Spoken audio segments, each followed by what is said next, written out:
ನಮಸ್ಕಾರ ರೈತ ಬಾಂಧವರೇ, ಎಲ್ಲರಿಗೂ ಕೂಡ ನಮ್ಮ ಹಳ್ಳಿ ಸುದ್ದಿ ಯೂಟ್ಯೂಬ್ ಚಾನೆಲ್ಗೆ ಆತ್ಮೀಯವಾದ ಸ್ವಾಗತ. ಈ 5 ಜಿಲ್ಲೆಯ ರೈತರಿಗೆ ಬೆಳೆ ವಿಮೆ ಪರಿಹಾರ ಬಿಡುಗಡೆ ಆಗಲಿದೆ. ಹೌದು, ಪ್ರತಿ ಹೆಕ್ಟರ್ಗೆ 18,000 ರೂಪಾಯಿ ಜಮಾ ಆಗಲಿದೆ ಎಂದು ತಿಳಿಸಲಾಗಿದೆ. ಹಾಗಾದ್ರೆ ಯಾವೆಲ್ಲ ಜಿಲ್ಲೆಗೆ ಜಮಾ ಆಗಲಿದೆ ಎಲ್ಲ ಮಾಹಿತಿಯನ್ನು ಕೂಡ ನಾನು ಇಲ್ಲಿ ತಿಳಿಸ್ಕೊಡ್ತಾ ಹೋಗ್ತೀನಿ. ಹಾಗೆ ನಿಮ್ಮ ಜಿಲ್ಲೆಗೆ ಜಮಾ ಆಗಿದೆಯಾ ಅಥವಾ ಇಲ್ವಾ ಎಂಬುದನ್ನ ನಮ್ಮ ಕಮೆಂಟ್ ಬಾಕ್ಸ್ ಅಲ್ಲಿ ತಿಳಿಸಿ. ಹಾಗೆ ನಮ್ಮ ವಿಡಿಯೋಗೆ ಒಂದು ಲೈಕ್ ಮಾಡಿ. ಹಾಗೆ ನೀವಿನ್ನೂ ನಮ್ಮ ಚಾನಲ್ ಅನ್ನ ಸಬ್ಸ್ಕ್ರೈಬ್ ಆಗಿಲ್ಲ ಅಂತಂದ್ರೆ ಈ ಕೂಡಲೇ ಸಬ್ಸ್ಕ್ರೈಬ್ ಆಗಿ ಹಾಗೆ ಬೆಲ್ ಐಕಾನ್ ಕ್ಲಿಕ್ ಮಾಡಿ ಆಲ್ ಅಂತ ಸೆಲೆಕ್ಟ್ ಮಾಡಿ. ಸ್ನೇಹಿತರೆ, ರಾಜ್ಯದ ರೈತರು ಕಳೆದ ಹಲವಾರು ತಿಂಗಳಿಂದ ಕಾಯ್ತಾ ಇದ್ದ ಒಂದು ಅತಿ ಮುಖ್ಯವಾದ ಕ್ಷಣ ಹತ್ತಿರ ಬಂದಿದೆ ಅಂತಾನೆ ಹೇಳ್ಬಹುದು. ಹೌದು, ಬೆಳೆ ವಿಮಾ ಪರಿಹಾರ ಅಥವಾ ಫಸಲ್ ಬಿಮಾ ಯೋಜನೆ ಹಣ ನಮ್ಮ ಖಾತೆಗೆ ಯಾವಾಗ ಬರುತ್ತೆ, ಮಧ್ಯಂತರ ಪರಿಹಾರದ ಸ್ಟೇಟಸ್ ಏನಾಗಿದೆ ಅಂತ ಲಕ್ಷಾಂತರ ರೈತರು ದಿನನಿತ್ಯ ಕೇಳ್ತಾನೆ ಇದ್ರು. ಈಗ ಅಂತವ್ರಿಗೆಲ್ಲ ಒಂದು ಗುಡ್ ನ್ಯೂಸ್ ಒಂದು ಸಿಕ್ಕಿದೆ. ಹೌದು ಸ್ನೇಹಿತರೆ, ಹಾಗೆ ನಿಮ್ಮ ಜಿಲ್ಲೆ ಯಾವುದು ಎಂಬುದನ್ನ ನಮ್ಮ ಕಮೆಂಟ್ ಬಾಕ್ಸ್ ಅಲ್ಲಿ ತಿಳಿಸಿ.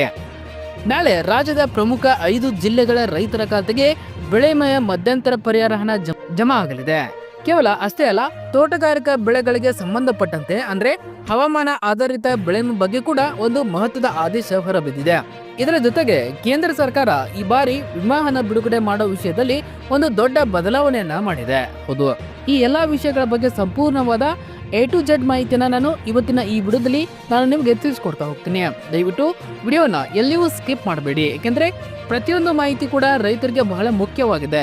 ನೀವಿನ್ನೂ ನಮ್ಮ ಚಾನಲ್ ಅನ್ನ ಸಬ್ಸ್ಕ್ರೈಬ್ ಆಗಿಲ್ಲ ಅಂತಂದ್ರೆ ಈ ಕೂಡಲೇ ಸಬ್ಸ್ಕ್ರೈಬ್ ಆಗಿ ಹಾಗೆ ಬೆಲ್ ಐಕನ್ ಕ್ಲಿಕ್ ಮಾಡಿ ಆಲ್ ಅಂತ ಸೆಲೆಕ್ಟ್ ಮಾಡಿ. ಬನ್ನಿ ತಡ ಮಾಡದೆ ವಿಷಯ ಏನೆಂದು ನೋಡೋಣ. ಸ್ನೇಹಿತರೆ, ಮೊದಲನೇದಾಗಿ ನಾವು ಪ್ರಧಾನ ಮಂತ್ರಿ ಫಸಲ್ ಬಿಮಾ ಯೋಜನೆ ಈಗಿನ ಸ್ಟೇಟಸ್ ಏನಿದೆ ಅನ್ನೋದನ್ನ ನೋಡೋದಾದ್ರೆ, ನಿಮಗೆಲ್ಲ ಗೊತ್ತಿರುವ ಹಾಗೆ ಈಗಾಗಲೇ ಸರ್ಕಾರದ ಒಂದು ವಿಶೇಷ ತಂಡ ನಮ್ಮ ರಾಜ್ಯಕ್ಕೆ ಭೇಟಿ ನೀಡಿದೆ. ರಾಜ್ಯದ ವಿವಿಧ ಮೂಲೆಗಳಲ್ಲಿ ರೈತರ ಜಮೀನುಗಳಿಗೆ ಹೋಗಿ ಬೆಳೆ ಹಾನಿಯ ಬಗ್ಗೆ ಸಮೀಕ್ಷೆನ ಕೂಡ ನಡೆಸ್ತಾ ಇದ್ದಾರೆ. ಹೌದು, ನಮಗೆ ಸಿಕ್ಕಿರುವ ಮಾಹಿತಿ ಪ್ರಕಾರ ಈ ಸಮೀಕ್ಷೆಯ ಕೆಲಸ ಈಗ ಅಂತಿಮ ಹಂತಕ್ಕೆ ಬಂದಿದೆ. ಅಂದ್ರೆ ಆಲ್ಮೋಸ್ಟ್ ಸಮೀಕ್ಷೆ ಮುಗಿದಿದ್ದು, ಕಳೆದ 2-3 ದಿನಗಳಿಂದ ಈ ಅಧಿಕಾರಿಗಳು ತಮ್ಮ ವರದಿಯನ್ನ ಕೇಂದ್ರ ಸರ್ಕಾರಕ್ಕೆ ಸಲ್ಲಿಸುವ ತಯಾರಿ ನಡೆಸುತ್ತಿದ್ದಾರೆ. ಯಾವ ಭಾಗದಲ್ಲಿ ಎಷ್ಟೆಷ್ಟು ಮಳೆ ಬಂದಿದೆ, ಹಾಗೆ ಬೆಳೆ ಯಾವ ಹಂತದಲ್ಲಿ ಕೈಕೊಟ್ಟಿದೆ ಅನ್ನೋದರ ಬಗ್ಗೆ ಕಂಪ್ಲೀಟ್ ರಿಪೋರ್ಟ್ ಈಗ ಸಿದ್ಧವಾಗಿದೆ. ರೈತರೇ, ಈ ವರದಿ ಸಲ್ಲಿಕೆಯಾದ ತಕ್ಷಣವೇ ಮುಂದಿನ ಪ್ರಕ್ರಿಯೆ ಅಂದ್ರೆ ಹಣ ಬಿಡುಗಡೆಗೆ ಪ್ರಕ್ರಿಯೆ ಚಾಲನೆ ಶುರುವಾಗಲಿದೆ. ಹೌದು, ಹಾಗೆ ನಿಮ್ಮ ಜಿಲ್ಲೆ ಯಾವುದು ಎಂಬುದನ್ನು ನಮ್ಮ ಕಾಮೆಂಟ್ ಬಾಕ್ಸ್ ಅಲ್ಲಿ ತಿಳಿಸಿ. ಹಾಗೆ ನಿಮ್ಮ ಸ್ನೇಹಿತರಿಗೆ ಈ ವಿಡಿಯೋನ ಶೇರ್ ಮಾಡಿ. ಈಗ ಬರೋಣ ರೈತರ ಕಾಯುತ್ತಿರುವ ಪ್ರಮುಖ ವಿಚಾರಕ್ಕೆ. ಹೌದು, ಅದೇ ಮಧ್ಯಂತರ ಪರಿಹಾರ. ಹೌದು ಸ್ನೇಹಿತರೆ, ರಾಜ್ಯ ಸರ್ಕಾರ ಮತ್ತು ವಿಮಾ ಕಂಪನಿಗಳು ಈಗಾಗಲೇ ಬೆಳೆ ನಷ್ಟ ಅನುಭವಿಸಿದ ರೈತರಿಗೆ ಮಧ್ಯಂತರ ಪರಿಹಾರ ನೀಡುವ ಪ್ರಕ್ರಿಯೆಯನ್ನ ಶುರು ಮಾಡಿವೆ. ಇದರಲ್ಲಿ ಸಂತೋಷದ ವಿಷಯ ಏನಪ್ಪಾ ಅಂತಂದ್ರೆ, ಕಳೆದ 2 ದಿನಗಳಿಂದ ಕಲಬುರಗಿ ಜಿಲ್ಲೆಯ ರೈತರ ಖಾತೆಗಳಿಗೆ ಈಗಾಗಲೇ ಹಣ ಜಮಾ ಆಗೋಕೆ ಶುರುವಾಗಿದೆ. ನೀವೇನಾದ್ರೂ ಕಲಬುರಗಿ ಭಾಗದವರಾಗಿದ್ರೆ ನಿಮ್ಗೂ ಕೂಡ ಮೆಸೇಜ್ ಬಂದಿರಬಹುದು.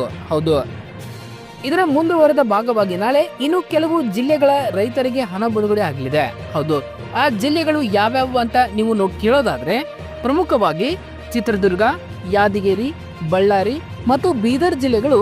ಹೌದು, ಈ ಭಾಗದ ರೈತರ ಖಾತೆಗೆ ನಾಳೆ ಅತಿ ಹೆಚ್ಚಿನ ಪ್ರಮಾಣದಲ್ಲಿ ಮಧ್ಯಂತರ ಪರಿಹಾರ ಜಮಾ ಆಗುವ ಸಾಧ್ಯತೆ ಇದೆ. ಅದರಲ್ಲೂ ಕೂಡ ವಿಶೇಷವಾಗಿ ತೊಗರಿ ಬೆಳೆಗಾರರಿಗೆ ಈ ಬಾರಿ ಹೆಚ್ಚಿನ ಆದ್ಯತೆಯನ್ನ ನೀಡಲಾಗಿದೆ. ತೊಗರಿ ಬೆಳೆ ಹಾನಿಯಾಗಿದ್ದಕ್ಕೆ ವಿಮಾ ಕಂಪನಿಗಳು ರೈತರ ಖಾತೆಗೆ ನೇರವಾಗಿ ಡಿಬಿಟಿ ಮೂಲಕ ಹಣವನ್ನ ವರ್ಗಾವಣೆ ಮಾಡಲು ಸಕಲ ಸಿದ್ಧತೆಯನ್ನ ಮಾಡಿಕೊಂಡಿವೆ. ಈಗಾಗಲೇ ಕೃಷಿ ಸಚಿವರು ಕೂಡ ಈ ಬಗ್ಗೆ ಮಾಹಿತಿ ನೀಡಿದ್ದು, ರೈತರಿಗೆ ಯಾವುದೇ ತೊಂದರೆ ಆಗದಂತೆ ನೇರವಾಗಿ ಹಣ ತಲುಪಿಸಬೇಕೆಂದು ಕೂಡ ಸೂಚನೆ ನೀಡಲಾಗಿದೆ. ಇನ್ನು ಎರಡನೇದಾಗಿ, ಬಹಳ ಮುಖ್ಯವಾಗಿ ತೋಟಗಾರಿಕಾ ಬೆಳೆ ಬೆಳೆಯುವ ರೈತರು ಕೂಡ ಅಂದ್ರೆ ಅಡಿಕೆ, ಕಾಳು ಮೆಣಸು ಮತ್ತು ಮಾವು ಬೆಳೆಗಾರರು. ಸ್ನೇಹಿತರೆ, ಕಳೆದ ವರ್ಷ ಏನಾಗಿತ್ತು ಅಂತಂದ್ರೆ, ಹವಾಮಾನ ಆಧಾರಿತ ಬೆಳೆ ವಿಮೆ ಮಾಡಿಸಿದ ರೈತರಿಗೆ ತುಂಬಾ ಅನ್ಯಾಯವಾಗಿತ್ತು. ರೈತರು ಕಟ್ಟಿದ ಪ್ರೀಮಿಯಂ ಹಣಕ್ಕಿಂತ ಕಡಿಮೆ ಪರಿಹಾರ ಬಂದಿತ್ತು. ಈ ಬಗ್ಗೆ ರಾಜ್ಯಾದ್ಯಂತ ರೈತರು ಕೂಡ ದೂರು ನೀಡಿದ್ರು ಮತ್ತು ಪ್ರತಿಭಟನೆ ಕೂಡ ಮಾಡ್ತಾ ಇದ್ರು. ಹೌದು ಸ್ನೇಹಿತರೆ, ಈ ವಿಷಯ ಸದನದಲ್ಲೂ ಕೂಡ ಚರ್ಚೆ ಆಯಿತು. ಇದರ ಪರಿಣಾಮವಾಗಿ ತೋಟಗಾರಿಕಾ ಸಚಿವರು ಮತ್ತು ಇಲಾಖೆಯ ಹಿರಿಯ ಅಧಿಕಾರಿಗಳು ಒಂದು ಮಹತ್ವದ ಸಭೆ ನಡೆಸಿದ್ದಾರೆ. ಈ ಸಭೆಯಲ್ಲಿ ವಿಮಾ ಕಂಪನಿಗಳಿಗೆ ಖಡಕ್ ಸೂಚನೆ ನೀಡಲಾಗಿದೆ. ಅದೇನಪ್ಪಾ ಅಂತಂದ್ರೆ, ಈ ಬಾರಿ ಮಳೆ ಮಾಪನ ಕೇಂದ್ರದ ವರದಿಯನ್ನು ಸರಿಯಾಗಿ ಪರಿಗಣಿಸಬೇಕು. ರೈತರು ಕಟ್ಟಿರುವ ಪ್ರೀಮಿಯಂ ಮತ್ತು ಆಗಿರುವ ನಷ್ಟವನ್ನ ವೈಜ್ಞಾನಿಕವಾಗಿ ಲೆಕ್ಕ ಹಾಕಿ ಕಳೆದ ಬಾರಿಗಿಂತ 5-10% ಹೆಚ್ಚಿನ ಪರಿಹಾರವನ್ನ ರೈತರಿಗೆ ನೀಡಬೇಕು ಅಂತಂದು ಆದೇಶವನ್ನ ಹೊರಡಿಸಿದ್ದಾರೆ. ಅಷ್ಟೇ ಅಲ್ಲ, ಕಳೆದ ಸಾಲಿನ ಬಾಕಿ ಉಳಿದಿರುವಂತಹ ಹಣ ಮತ್ತು ಈ ಸಾಲಿನ ಬೆಳೆ ವಿಮೆ ಎರಡನ್ನೂ ಕೂಡ ಆದಷ್ಟು ಬೇಗ ಅಂದ್ರೆ ಜನವರಿ ತಿಂಗಳ ಪೂರ್ತಿ ಮುಗಿಯೋದ್ರೊಳಗಾಗಿ ರೈತರ ಖಾತೆಗೆ ಸೆಟಲ್ ಮಾಡಬೇಕು ಅಂತ ಕೂಡ ವಿಮಾ ಕಂಪನಿಗಳಿಗೆ ಡೆಡ್ಲೈನ್ ಕೂಡ ನೀಡಲಾಗಿದೆ. ಹಾಗಾಗಿ ತೋಟಗಾರಿಕಾ ರೈತರಿಗೆ ಈ ತಿಂಗಳ ಅಂತ್ಯಕ್ಕೆ ಸಿಹಿ ಸುದ್ದಿ ಸಿಗೋದಂತೂ ಗ್ಯಾರಂಟಿ ಆಗಿದೆ. ಸ್ನೇಹಿತರೆ, ಇನ್ನು ಫಸಲ್ ಬಿಮಾ ಯೋಜನೆ ಒಟ್ಟು ಲೆಕ್ಕಾಚಾರ ನೋಡೋದಾದ್ರೆ ಕಳೆದ ಬಾರಿ ರಾಜ್ಯಕ್ಕೆ ಸುಮಾರು 2750 ಕೋಟಿ ರೂಪಾಯಿ ಬೆಳೆ ವಿಮಾ ಹಣ ಮಂಜೂರಾಗಿತ್ತು. ಅದರಲ್ಲೂ ಕೂಡ ಅತಿ ಹೆಚ್ಚು ಪಾಲು ಬೀದರ್ ಜಿಲ್ಲೆಗೆ ಹೋಗಿತ್ತು. ಹಾಗೆ ನಿಮ್ಮ ಸ್ನೇಹಿತರಿಗೆ ಈ ವಿಡಿಯೋನ ಶೇರ್ ಮಾಡಿ. ಹಾಗೆ ನಿಮ್ಮ ಜಿಲ್ಲೆ ಯಾವುದು ಎಂಬುದನ್ನು ಕಮೆಂಟ್ ಬಾಕ್ಸ್ ಅಲ್ಲಿ ತಿಳಿಸಿ. ಈ ಬಾರಿ ಕೂಡ ಉತ್ತರ ಕರ್ನಾಟಕ ಭಾಗದ ಜಿಲ್ಲೆಗಳಿಗೆ ಹೆಚ್ಚಿನ ಪರಿಹಾರ ಸಿಗುವ ನಿರೀಕ್ಷೆ ಇದೆ.